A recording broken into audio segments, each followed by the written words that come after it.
Pode ser para os irmãos? Amém? Abra sua Bíblia aí, Lucas 18, glória a Deus. Nós vamos meditar numa palavra e logo em seguida nós vamos dobrar nossos joelhos, orar ao Senhor, amém? Está escrito assim a palavra do Senhor, Lucas 18, sobre a parábola da viúva. Então Jesus contou aos seus discípulos uma parábola para mostrar-lhe que eles deveriam orar sempre e nunca desanimar. Ele disse: em certa cidade havia um juiz que não temia a Deus e nem se importava com os homens. E havia naquela cidade uma viúva que se dirigia continuamente a ele, suplicando-lhe: faz-me justiça contra o meu adversário. Por algum tempo ele não quis, recusou-se, mas finalmente disse a si mesmo: embora não tema a Deus e nem se importo com os homens, esta viúva está me aborrecendo. Vou fazer-lhe justiça para que ela não venha mais e me importunar. E o Senhor continuou: ouça o que diz esse juiz injusto. Acaso Deus não fará justiça aos seus escolhidos, que chama a ele de dia e de noite?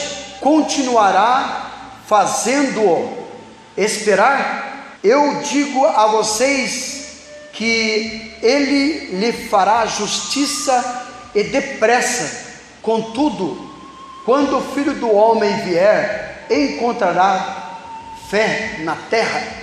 É uma parábola onde o Senhor Jesus repreendeu os seus discípulos para que orasse sem nunca se esmorecer, né? Tem a outra tradução que fala assim: mesmo ainda que tardio com a minha palavra, eu que depressa os ouvirei. Mesmo ainda falho em algumas partes, que nós muitas das vezes estamos com Deus, Deus ainda ouve a nossa oração quando clamamos a Ele incessantemente. Tem maneiras de se colocar essa palavra, porque nós sabemos que Deus, a partir do momento que você pede uma vez, Ele já não esquece, porque nós estamos falando de Deus Supremo, Deus Todo-Poderoso. Ele não esquece, mas Ele faz questão que nós ficamos ali pedindo,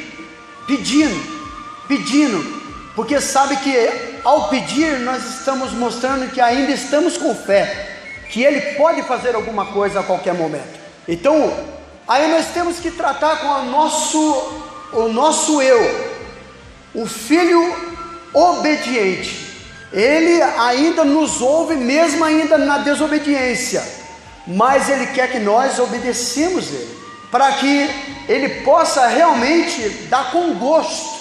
Porque é ruim quando um filho, por exemplo, não faz aquilo que os pais gostam e ele recebe a bênção, a vitória ou aquilo que você está querendo. Então dá uma impressão que, já que o pai me deu, então eu mereço. Não, ele deu sem você merecer. O intuito do pai dar sem você merecer é que você, a partir daquele momento, obedeça a ele, né? É um jeito assim de expressar: ô pai, me dá um celular, pai. Não, você não merece. Pai, me dá um celular. Não, você não merece. Mas quando daqui a uns dias o pai aparece com o celular e te dá: oi, pai, me deu um celular, eu mereço. Não, você não merece. A partir daquele momento você tem que se fazer por merecer. Não, o pai me deu, agora eu vou honrar o meu pai, porque eu estou desobediente. É assim que Deus quer que nós façamos. Então muitas das vezes não é por nós receber bênçãos que Deus está conosco, não é por você ter coisas que Deus está abençoando e que Deus está com você. Você pode receber bênçãos, pode receber vitória, porém Deus não está com você. Então, a partir do momento que você coloque em sua cabeça: eu recebi do Senhor sem merecer, e agora eu tenho que fazer por merecer. aí Deus te honra mais ainda. Agora, quando você fala, eu mereço, e fica na desobediência, você continua na desobediência, você não vai receber a bênção do Senhor. Então eu vejo assim, Jesus quer nos ensinar que nós temos que ter paciência com as coisas, tudo é paciência, para que nós recebamos as coisas, porque enquanto nós não recebemos, Deus está tratando com o nosso ego, enquanto nós não estamos recebendo, Deus está tratando com o nosso eu. Você pode ver que quando Deus falou para Moisés, vai lá no Egito que eu vou tirar o povo, você vai tirar o meu povo que está lá no Egito sofrendo. Ele foi lá, talvez ele achava que ia chegar lá, ia falar, o Senhor mandou e pronto, acabou, vamos embora. Mas não foi assim. Ele falou para o rei, para Faraó, Deus falou para você soltar meu povo. Mas eu não sei o que, não vou soltar não. Aí veio a primeira praga. Aí ele se esmoreceu um pouco, falou, tá bom, pode sair. Na hora que o povo estava quase saindo, ele, não vai sair mais, não vai sair mais, porque a praga acabou. Ele falou, também não vai sair mais. Vai o povo voltar de novo, quer dizer, voltar a desfazer a mala, né? Desfazer a mala, porque já estava fazendo a mala para sair. Aí depois Deus manda outra praga. Não, pode sair. Daqui a pouco, não pode sair não. E ficou aquela jogada. Eu não sei quantos anos ou meses passou de não, pode ir, não vai, pode ir, não vai. Mas ficou aquilo ali, dá uma impressão que o povo estava sendo humilhado. Peraí, que Deus é esse? Que Deus é esse que está fazendo isso com a gente? Sai ou não sai? Então o povo já estava meio sem esperança, sem fé. Alguns já estavam murmurando. E a maneira que Deus tem para tratar na nossa vida é essa parte de sofrimento, de prova, de luta. Por quê? Por que, Deus? Não precisa perguntar por quê, pergunta para quê. Para quê, Deus? Para que o Senhor quer tratar comigo aqui? Um casamento que não dá certo, que nem o meu, fala, vamos para a igreja, amor. Hoje não. Tá bom, então vai, eu vou sozinho, ia sozinho. Quantas vezes falei para a Eliane, vai assim, vamos, amor. Hoje eu não vou não. Tá bom então, ia triste. Vamos, não vou. Vamos, não vou. Tá louco, viu? E tal, fica assim. Mas peraí, às vezes eu fico pensando assim, nossa, que mulher dura, Deus. Salva essa mulher para mim, Deus. Salva essa mulher para poder estar comigo lá na igreja. Puxa vida, eu estou sofrendo, sozinho, andando sozinho. Eu queria estar com o meu amor. E ela não quer ir. Mas aí eu falo assim, Deus, trata com ela, Deus, trata com ela, Senhor. E na verdade Deus estava tratando comigo. Às vezes acontece isso. Às vezes o pai duro de coração trata com o filho. Às vezes o filho duro de coração trata com o pai. Então, desse jeito vai Deus tratando. Deus vai tratando com a gente. Um usa o outro. Deus usa um para tratar com o outro para tratar com o outro. Então é como Deus usou Moisés para tratar com o Egito para tratar com Moisés e o povo, e assim vai, entendeu? Então Deus vai nos ensinando, nos modelando através de lutas e aflições, né? Tanto é que tem um salmo que diz assim, não seja tu como um cavalo, nem como uma mula que precisa de freio. O que é cavalo, o freio na boca do cavalo?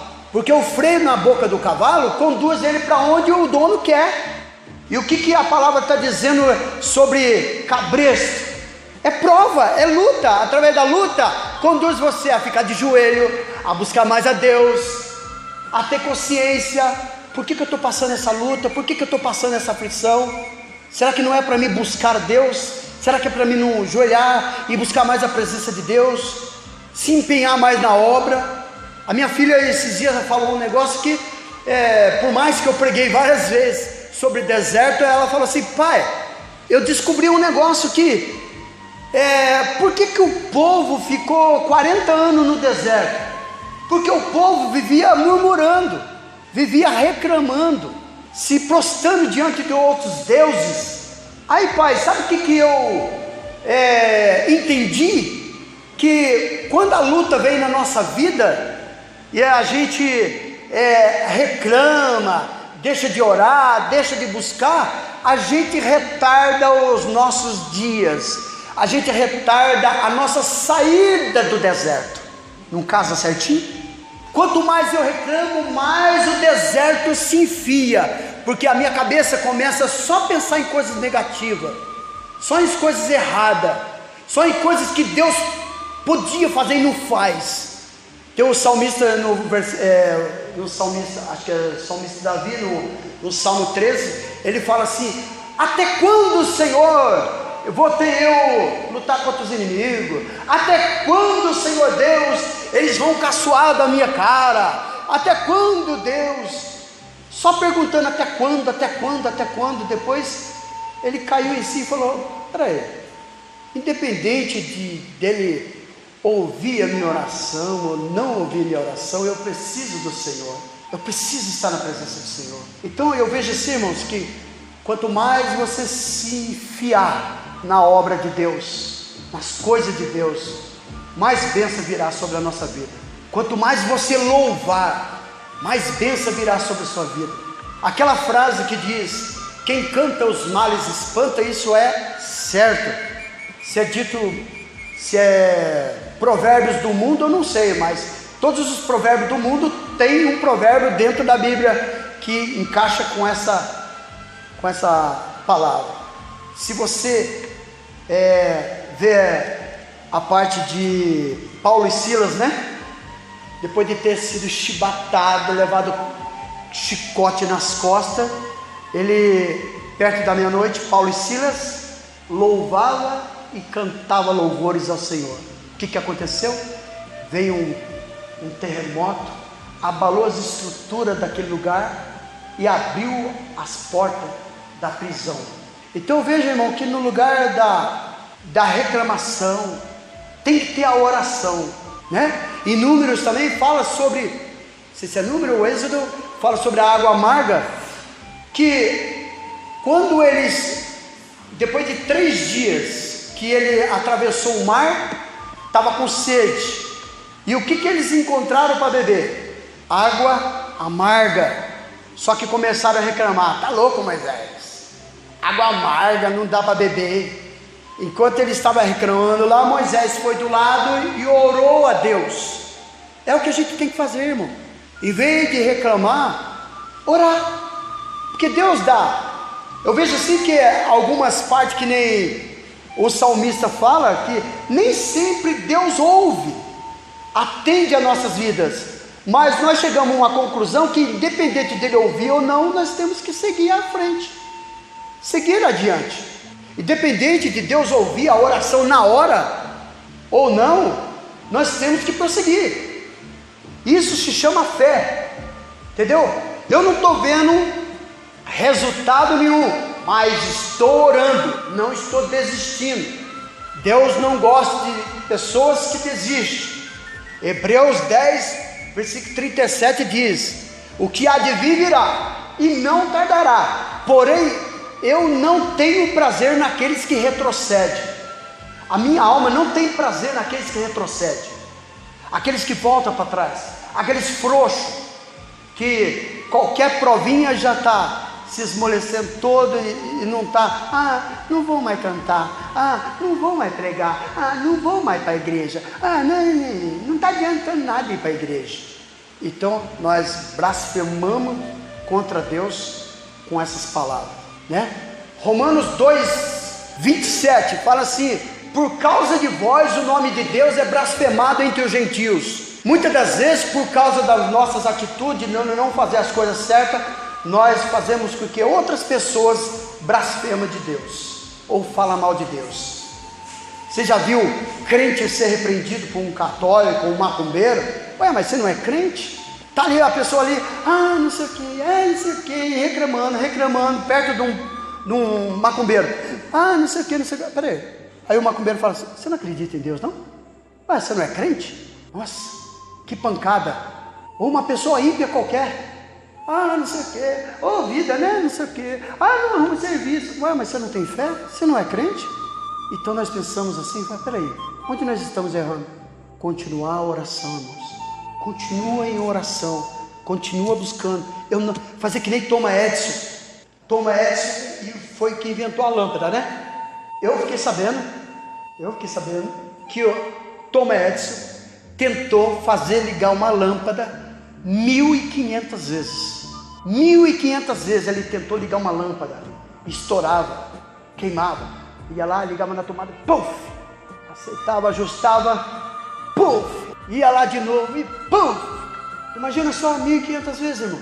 Só que na 1.500 vezes acendeu e parou, né? Por quê?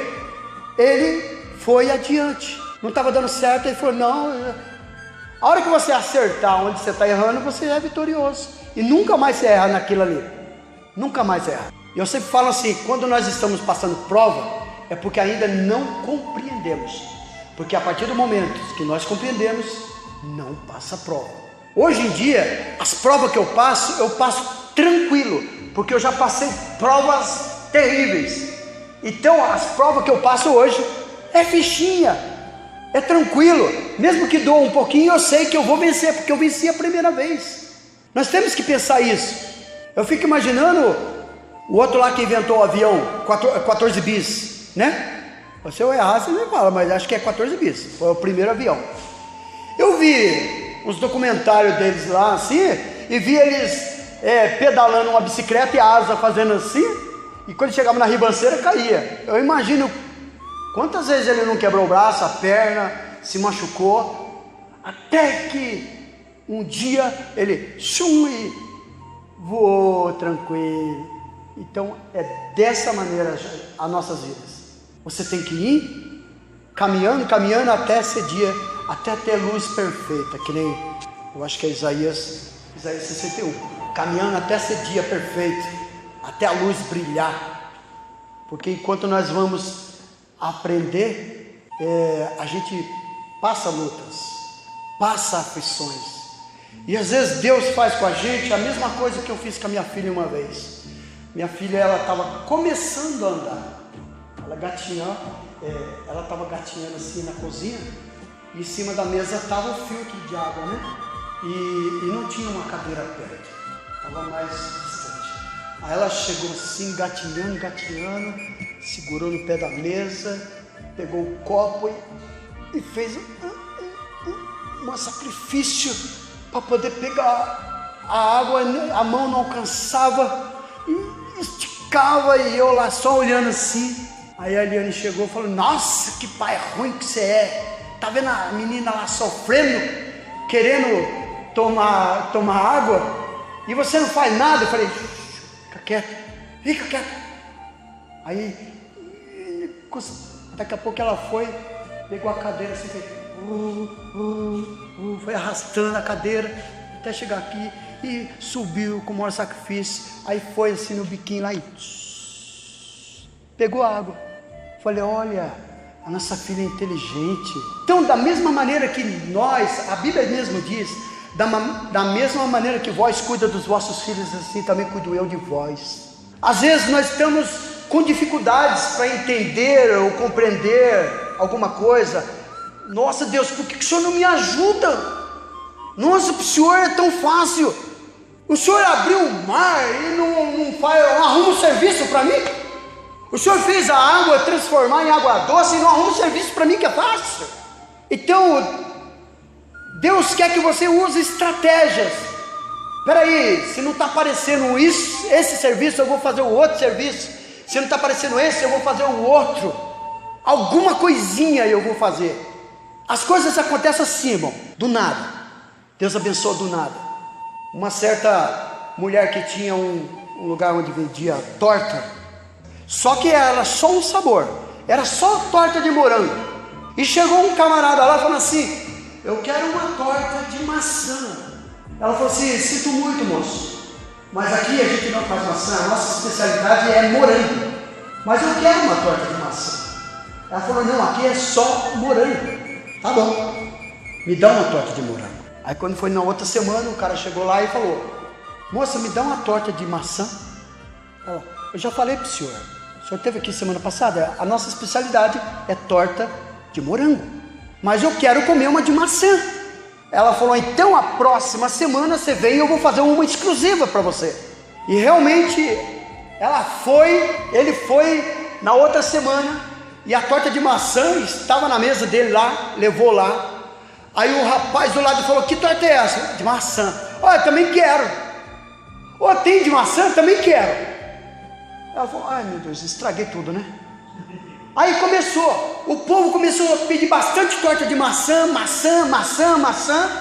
que ela começou a fazer torta de maçã, e começou a vender muito mais do que o do morango, e daqui a pouco ela abriu outra tortaria em outro lugar, e outra, encheu lá, 8 tortarias no estado lá dos Estados Unidos, 8, tudo por causa de uma pessoa que deu uma ideiazinha.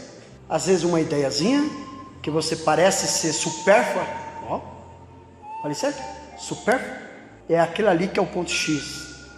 Então, irmãos, o que essa palavra está querendo dizer? Que você deve continuar acreditando, continuar orando, continuar crendo que Deus pode mudar a nossa vida.